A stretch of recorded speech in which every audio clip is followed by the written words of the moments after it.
మీకు hair fall అవుతుందా? India first liposomal Avengers gummies వాడండి, హెయిర్ ఫాల్ తగ్గించుకోండి.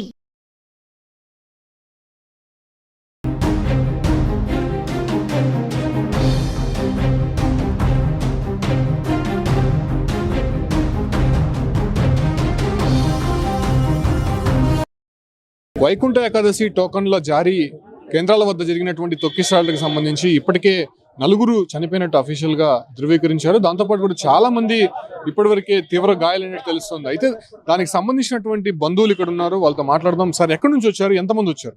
400 మంది వచ్చాము. నర్సాపురము, రామసుందరం మండలము, అన్నమయ్య డిస్టిక్. అంటే ఎన్ని గంటల క్యూలోకి వెళ్ళారు? మధ్యాహ్నం 3 గంటలకు వెళ్ళాం. అక్కడ పార్క్లోకి అక్కడ ఏం వ్యవస్థ లేదు. ఒకేసారి గేట్లు తెరడం వల్ల ఈ పరిస్థితి వచ్చింది. చాలా మీ వాళ్ళు ఎంతమంది గాయపడ్డారు? మా వాళ్ళు ఒక 10 మంది గంట గాయపడ్డారు. ఎట్లుంది వాళ్ళ పరిస్థితి? వాళ్ళ పరిస్థితి ఇక్కడ తీసుకొచ్చాము, ఇక్కడ సరిగా ట్రీట్మెంట్ లేదు. ఇంకా సిమ్స్కు ఒక 2 మార్చాము. అక్కడ వేరే ప్రైవేట్ హాస్పిటల్లో ఒక 3 ఉన్నారు. కాదు, అసలు ఇన్సిడెంట్ ఎలా జరిగింది? మీరు అక్కడ ఉన్నారు కదా, ఎందుకు ఒక్కసారిగా అంతమంది? అక్కడ రద్దీ ఎక్కువగా ఉంది.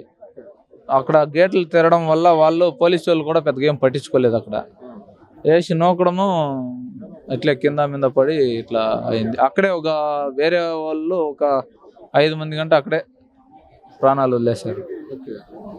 ఎంతమంది చనిపోయారు? అక్కడ నేనైతే ఒక 4 చూశాను. పక్కకి ఎత్తి పెట్టేశారు వాళ్ళని. ఇప్పుడు పడిపోయారు కదా, వెంటనే అంబులెన్స్ లో కానీ వాళ్ళని తరలించే ప్రయత్నం చేశారు. మళ్ళీ ఇంకా లేట్గా వచ్చా. ఆ తర్వాత వీళ్ళు పోలీసు వాళ్ళు ముందుగానే బందోబస్తు చేసి క్యూగా వదిలింటే వాళ్ళకి ఏ ప్రాణం హాని జరుగుతూ ఉండలేదు. ఈ పరిస్థితి వల్ల ఇట్లా అయింది అంతే. సో అధికారులు వచ్చి మాట్లాడారా? వాళ్ళకి ఏమైనా మెరుగైన వైద్యం అందించి? ఇట్లా అవుతా ఉంటే అధికారులు ఏం చూడం కదండి సార్. వాళ్ళు ఎవరు ఏమి ఎట్లా ఎవరు ఏడున్నారో తెలియదు. మబ్బు ఆ పరిస్థితి వల్ల ఇట్లా అయింది. చూస్తున్నాం, ఏదైతే తొక్కిసలాట్ లో గాయపడినటువంటి వాళ్ళ బంధువులకు సంబంధించినటువంటి వీళ్ళు హాస్పిటల్ వద్ద ఆర్తనాదాలు వినిపిస్తున్నాయి. చాలా మంది కూడా చనిపోయినట్టుగా ధృవీకరించారు. అయితే ఇప్పటి వరకు అఫీషియల్ గా ఎంతమంది చనిపోయారనే విషయాలపైన తెలియట్లేదు. సో ఏం జరిగిందన్న, మీరు అక్కడ ఉన్నారు కదా? ఆడ ఒకేసారి 5,000 మందిని ఒకేసారి పోతుంది. దానివల్ల అందరూ ఒకేసారి చచ్చిపోయారు. అదే ప్రాబ్లం. అందువల్లనే అంతమంది చచ్చేదానికి కారణం. అంటే అక్కడ పడిపోయారు కదా, వెంటనే హాస్పిటల్ తీసుకొచ్చారా? 108 ఎవరు రాలే, అంతా చచ్చిపోయినాక మళ్ళా వచ్చారు. మళ్ళీ మేమే ప్రైవేట్గా వచ్చే మాటలలో అంతా ప్రతి ఒక్క హాస్పిటల్లో ఉన్నారు. ప్రైవేట్ గవర్నమెంట్ అనకుండా అన్ని హాస్పిటల్లో ఉన్నారు. ఏమైంది? బ్లడ్ అయింది. ఏమైంది అసలు? సార్ ఇదే తగిలినది. ప్రత్యక్షంగా గాయాలైనటువంటి వారిని చూస్తూ ఉన్నాము. చాలా మంది కూడా ఇబ్బందులు ఎదుర్కొన్నట్టయితే తెలుస్తోంది. ఒక్కసారిగా భక్తుల్ని లోపలికి వదిలేయడము, వాళ్ళ తోపులాటలో ఒక్కసారిగా పడిపోవడంతోనే ఈ ఒక్క ఘటన జరిగినట్టయితే తెలుస్తుంది. సో ప్రస్తుతం హాస్పిటల్లో అయితే 4 చనిపోయినట్టు ధృవీకరించారు. బట్ మరికొంతమంది కూడా చనిపోయినట్టయితే తెలుస్తుంది. అయితే చాలా మంది ఇంజూర్ అయినటువంటి నేపథ్యంలోనే కొంతమంది రుయా హాస్పిటల్లో, అదే రకంగా స్విమ్స్ హాస్పిటల్లో, మరికొంతమంది వాళ్ళే స్వతహాగా ప్రైవేట్ హాస్పిటల్లోకి వెళ్ళి చికిత్స తీసుకుంటున్నటువంటి పరిస్థితి అయితే తిరుపతిలో కనిపిస్తుంది.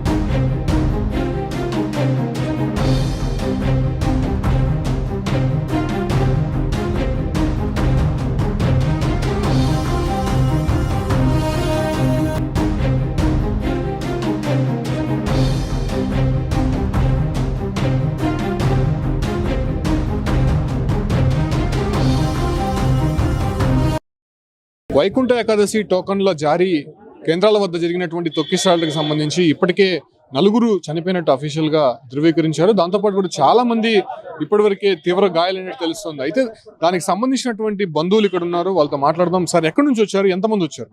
400 మంది వచ్చాము. నర్సాపురము, రామసుందరం మండలము, అన్నమయ్య డిస్టిక్. అంటే ఎన్ని గంటల క్యూలోకి వెళ్ళారు?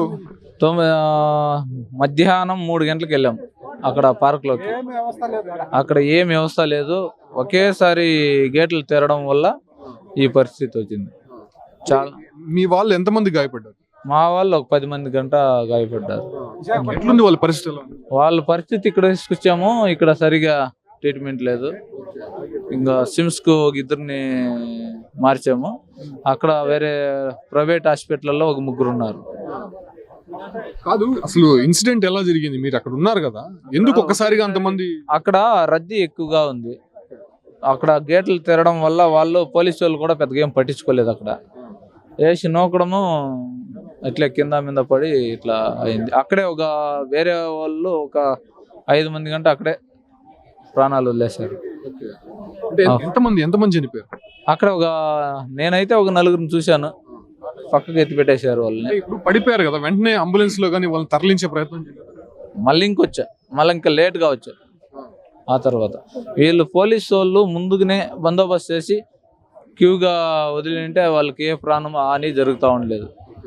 ఈ పరిస్థితి వల్ల ఇట్లా అయింది అంతే. సో అధికారులు వచ్చి మాట్లాడారా? వాళ్ళకి ఏమైనా మెరుగైన వైద్యం అందించి? ఇట్లా అవుతా ఉంటే అధికారులు ఏం చూడం కదండి సార్. వాళ్ళు ఎవరు ఏమి ఎట్లా ఎవరు ఏడున్నారో తెలియదు. మబ్బు ఆ పరిస్థితి వల్ల ఇట్లా అయింది. చూస్తున్నాం, ఏదైతే తొక్కిస్లాట్ లో గాయపడినటువంటి వాళ్ళ బంధువులకు సంబంధించినటువంటి వీళ్ళు హాస్పిటల్ వద్ద ఆర్తనాదాలు వినిపిస్తున్నాయి. చాలా మంది కూడా చనిపోయినట్టుగా ధృవీకరించారు. అయితే ఇప్పటివరకు అఫీషియల్ గా ఎంతమంది చనిపోయారనే విషయాలపైన తెలియట్లేదు. సో ఏం జరిగిందన్న, మీరు అక్కడ ఉన్నారు కదా?